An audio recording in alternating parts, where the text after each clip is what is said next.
Thank you so much for joining this Call.io webinar on should you adopt WebRTC for cloud contact center communications? The answer is yes. I'm Allie Mellon. I'm the content strategist for Call.io, and I'm joined by Carl Bloom, the director of marketing.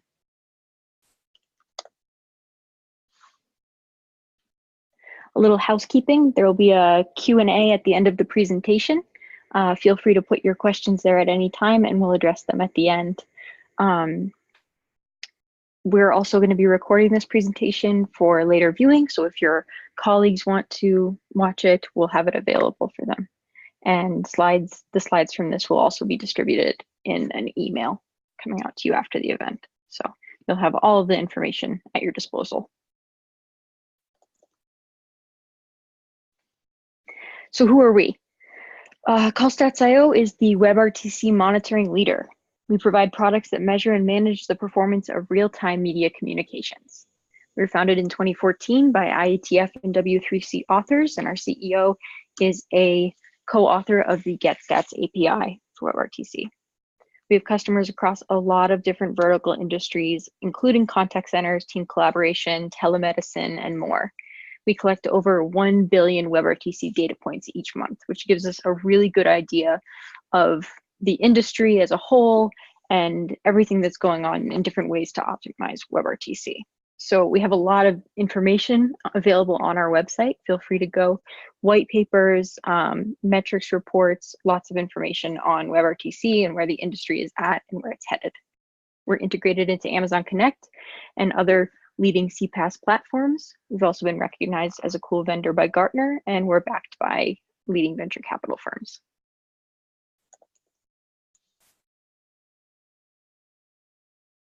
So now I'm going to pass it over to Carl, who's going to be giving the meat of the presentation. Carl? Great, thank you, Allie. Okay, so here's the agenda. We'll start by looking at common contact center challenges that are addressed by WebRTC. Then we'll dive a bit deeper and compare WebRTC with legacy contact center communications models. And this will give you a feel for some of the technical advantages built into WebRTC and also for factors that should be considered when migrating from legacy to the WebRTC model. And next, we'll discuss call quality, because notwithstanding all of the really advanced technologies in WebRTC, networks are still networks and they still cause quality problems. And then finally, we'll present the Call.io checklist for smoothly migrating your contact center to WebRTC. So the cloud contact center market is growing really fast. Markets estimates 23.6% compound annual growth through 2021. Why are people gravitating towards the cloud for their contact center? Well, it's to address a lot of these challenges, which are also addressed by WebRTC. We hear this all the time from customers. Their contact centers are extremely costly to operate. They are very complex infrastructures, composed of lots of different independent subsystems, which can reduce the overall reliability of the function, as well as the agility, the ability to provide additional and new features. There's low feature velocity. So the licensed contact center software doesn't evolve very quickly, and it involves lengthy deployment cycles to perform an upgrade. And then finally, customers and employees' expectations are being set by fast-moving mobile and web applications. They expect their contact center experiences to be similar to the experiences they have in the consumer realm and in the web realm in general. So let's first explore the ways WebRTC can help reduce contact center costs. And we'll start by looking at two very simple scenarios: an agent connected to a cloud contact center service via WebRTC, compared with an agent that connects using legacy SIP protocols. And many contact center as a service providers offer both options so that legacy contact centers can easily migrate to their service. However, Our analysis shows this comes at a substantial cost. Also note, our analysis focuses on the agent themselves and doesn't account for lots of other SIP gear that legacy, premise-based, or data center-based contact centers are likely using. So this is the simplest model and really the starting point. There's lots more to be explored beyond here. So we did this back of the envelope analysis that shows really substantial cost savings for agents that use WebRTC instead of SIP. The chart on the right lists capital and operating expenses on a per seat basis. Capital expense is, in the SIP scenario, includes either a soft phone license or a hard phone, which embeds the SIP stack. If you're going with a soft phone, I'd estimate you're paying between $10 and $50, and the hard phone is between $100 and $200 likely.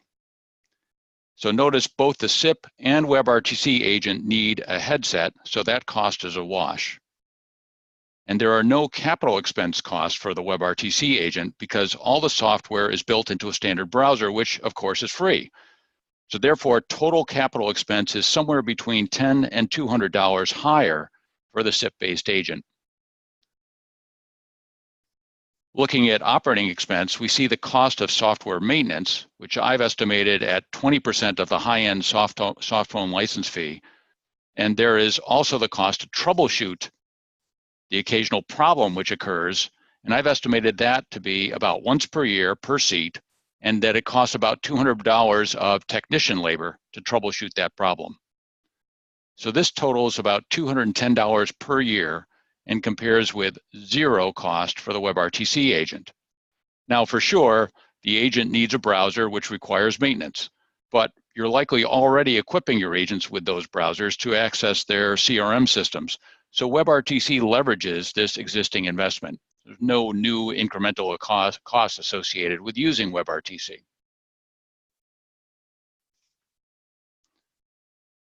Next, we look at how WebRTC helps increase business agility.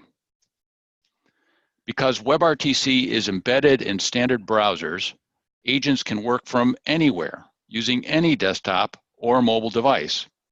And this is a huge advantage for many contact centers that enables them to easily leverage agents that work from home.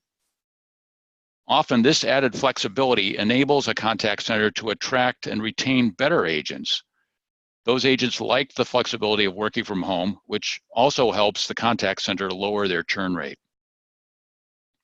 The same principles apply to BPOs. So with no specific technology requirements, you can quickly spin up a BPO to handle overflow or even seasonal traffic spikes. And WebRTC enables your contact center cloud provider to deliver features more quickly than a SIP-based interface.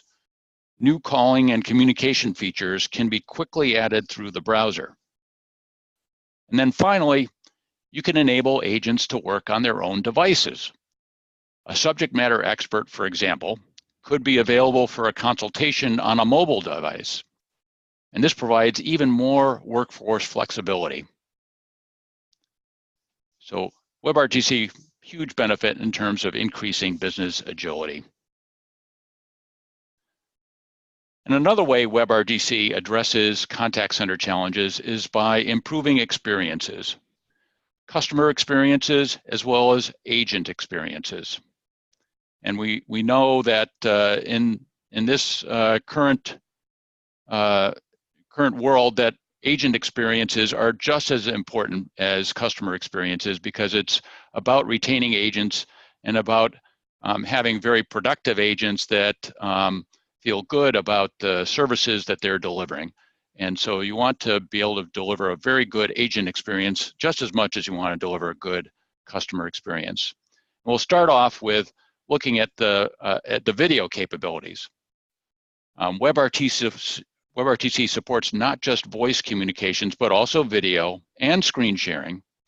And the use of video in contact centers has been shown to increase customer trust. And that's why industries such as financial services have begun using it to improve the level of trust with and engagement with their customers. So good examples here include American Express, which uses video for its high-end financial services customers, and most recently Intuit, which has just introduced this year its TurboTax Live service. And you've likely seen some of those commercials. Other examples exist in telemedicine, where they're also starting to adopt more and more video. Next is the Opus codec, which produces HD audio. This provides a superior experience, and it does this by providing error correction and bandwidth adaptation capabilities. So even if customers are calling in from the PSTN, Opus can provide a better experience than over a standard end-to-end PSTN connection, and that helps to reduce agent fatigue. When customers are calling about something that they're doing on your website, WebRTC's screen sharing capability can be a big help. So whether they have a question about an item for sale or they're having trouble with a transaction, screen sharing accelerates the process and yields shorter call times for contact centers.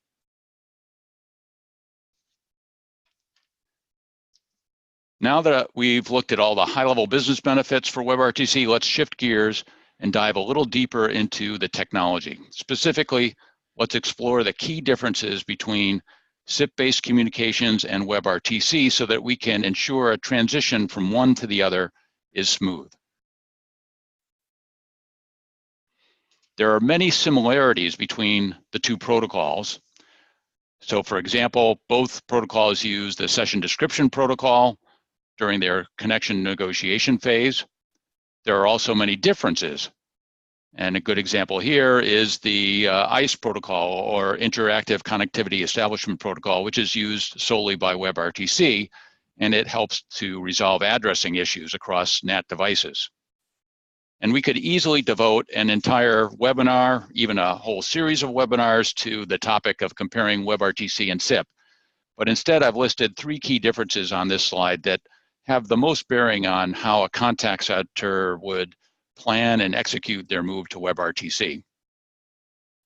So first, WebRTC uses the public internet for its transport. And many SIP-based contact centers connect to the PSTN over SIP trunks using private MPLS circuits with SLAs. So shifting to a public internet connection is a significant change for these organizations.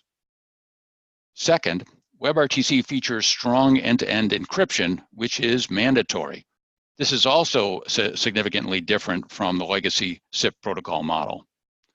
And third, WebRTC is a peer-to-peer model, which is very different from the client-server model used in the SIP world.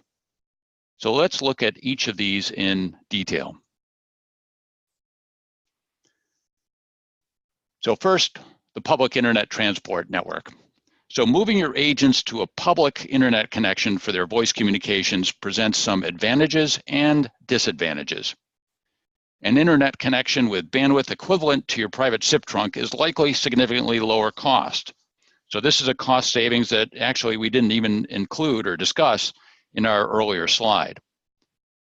Some contact centers may already be accessing the PSTN using an over-the-top SIP trunk service provider. So this savings wouldn't apply to them or to everyone. The internet also provides ubiquitous connectivity so that agents can literally connect from almost anywhere in the world. The disadvantage is the public internet provides no SLAs. Delivery is on a best effort basis, and communications can encounter congestion that degrades quality of service.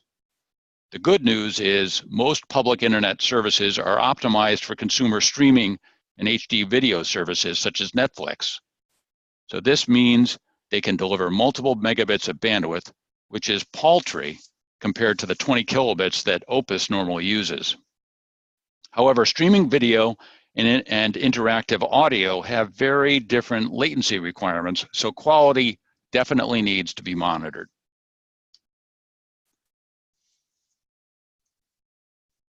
So based on our experience with multiple contact center customers, CallStats.io can offer some recommendations when migrating from SIP trunks to a public internet transport service.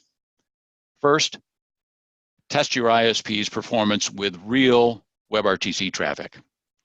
So we have customers that use our smart connectivity test feature to perform site surveys when opening a new contact center location. It's a great way to evaluate multiple providers using the full WebRTC stack. So you get like-for-like performance comparisons between your test and the actual communications data that's going to be forwarded over that connection. Second, buy extra bandwidth. So WebRTC will likely share the same pipe with your website traffic, your streaming video, and other applications that are running over the internet. So make sure you add at least the same amount of bandwidth that was provisioned on your SIP trunk, plus some extra margin. And then next, apply diff-serve priorities to the WebRTC traffic. The endpoints will automatically mark the packets with a code point based on IETF recommendations for WebRTC. You want to make sure that your switches and your routers are ready to handle those code points. Finally, we recommend you monitor call quality metrics on an ongoing basis to ensure users are receiving good quality experiences. And CallStats.io is a great solution because it captures hundreds of WebRTC metrics from each agent's browser in real time and analyzes them using artificial intelligence to identify problems.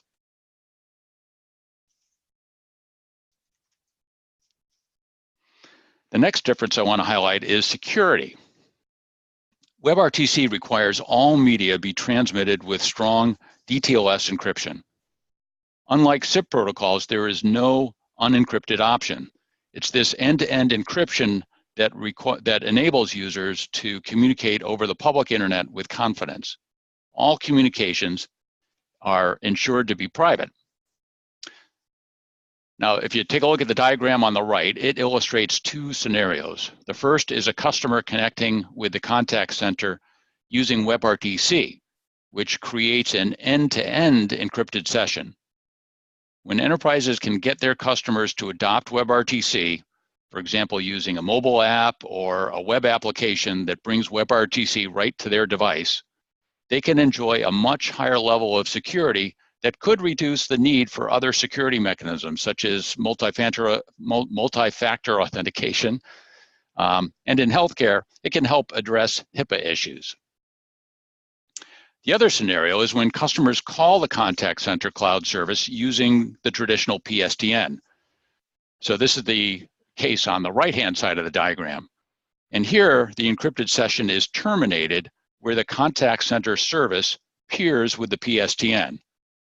So there's no end-to-end advantages in terms of encryption. However, all of the bidirectional calls that media flows that transit the leg between the cloud service and the agent are encrypted. So there's full security ensured as those media flow over public internet networks.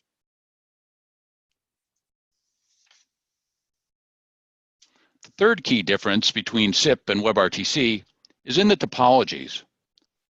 So WebRTC is a peer-to-peer topology, which is much simpler than the client-server topology used in SIP networks. This means lots of contact center infrastructure can be moved right into the cloud and implemented by your service provider in a much more efficient manner. It reduces the cost for infrastructure, and it eliminates PSTN and toll-free trunk access fees. There's also no data center software that needs to be maintained. All of it is handled by your contact center as a service provider.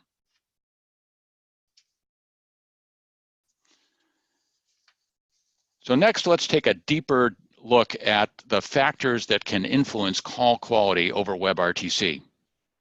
As I mentioned, WebRTC has really advanced features and mechanisms that help it to deliver excellent performance in even adverse network conditions.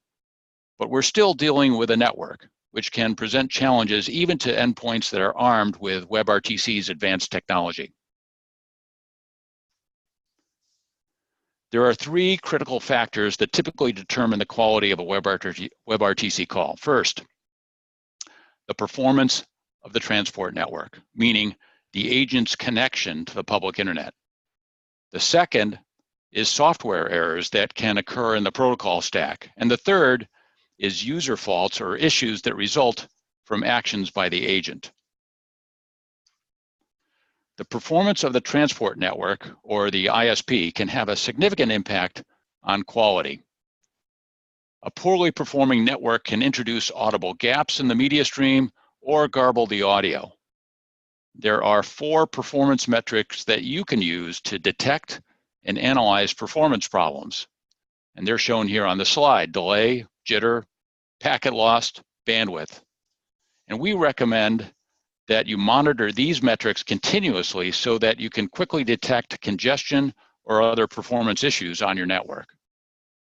These metrics are especially important when agents are outside the brick and mortar contact center and working from home or on the road. Consumer network performance can be really variable. And so for this reason, we also recommend our smart connectivity test software, which can test a network connection before the agent makes or accepts a call. It allows the agent to look at essentially the analog of a cell phone signal strength indicator that the agent could use to determine whether or not their connection is ready to handle a call before they actually push the connect button.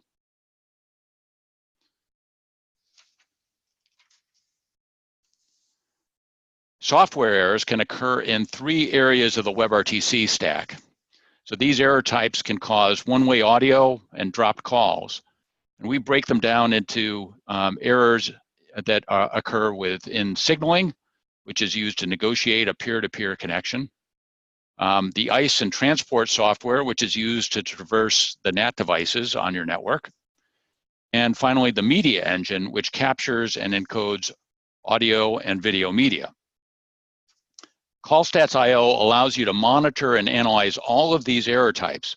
So when they occur, the browser reports them in real time to our monitoring service, which allows you to get a jump on troubleshooting the problem.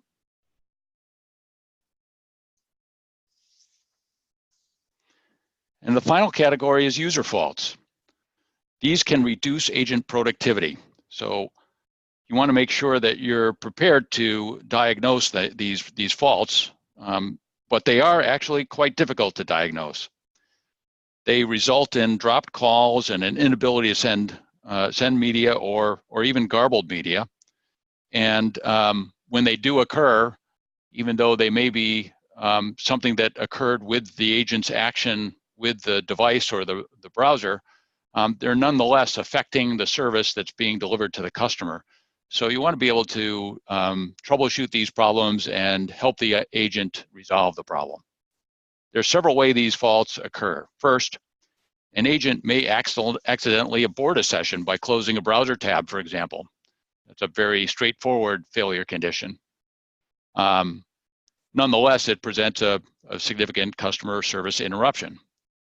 So next, we have browser permissions, which could be set to disable media, or the application may be set for the wrong media source. For example, an embedded PC microphone and speaker instead of the agent's headset. Another fault occurs when the agent chooses to connect to a poorly performing network. So for example, they connect to a 3G service instead of Wi-Fi, which doesn't have the bandwidth to support the communications that's being delivered. And then finally, the platform or the headset hardware may be faulty, or in fact, the platform processor could be overloaded. So all of these fault conditions cause problems, and CallStats can help you diagnose them. We have the ability to perform diagnostics and to collect data that helps to diagnose these problems straight out of the browser and the platform, informing you about a detailed configuration for the platform and the browser, which allows you to more quickly troubleshoot these problems.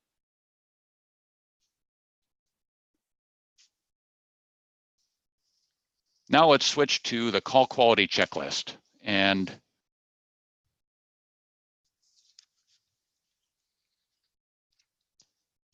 here are 3 actions that you can take to ensure high call quality when you transition from a traditional SIP-based legacy contact center network to a high-performance WebRTC contact center network.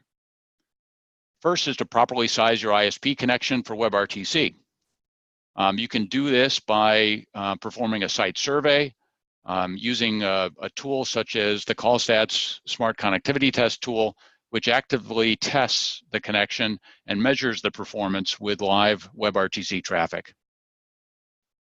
Second, you can configure your enterprise network to set priorities for all of your new WebRTC packets flowing over your enterprise network. And then thirdly, install a WebRTC monitoring solution. So this is a straightforward step that you can use to quickly give you visibility into what's happening with the media and the signaling that's transiting your network and facilitating all of your agents' communications. It allows you to measure and analyze media quality, allows you to quickly troubleshoot a call failure, and allows you to quickly and proactively solve problems and identify critical trends. All of this is enabled by artificial intelligence that is embedded and powering our software.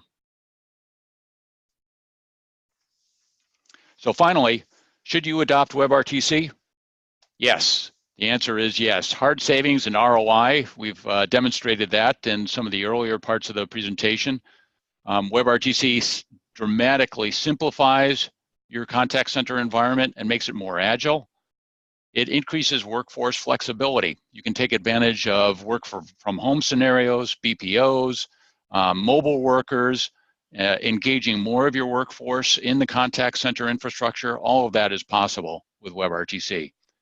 You get better agent and customer experiences. That's through multiple dimensions, whether it's higher fidelity on your audio, or it's starting to engage in more video to help build better customer trust and better customer experiences. And finally, strong security. Strong security is communications flows over the internet, but as your customers start to adopt WebRTC at their endpoints, you can now provide very strong security end-to-end across the entire network.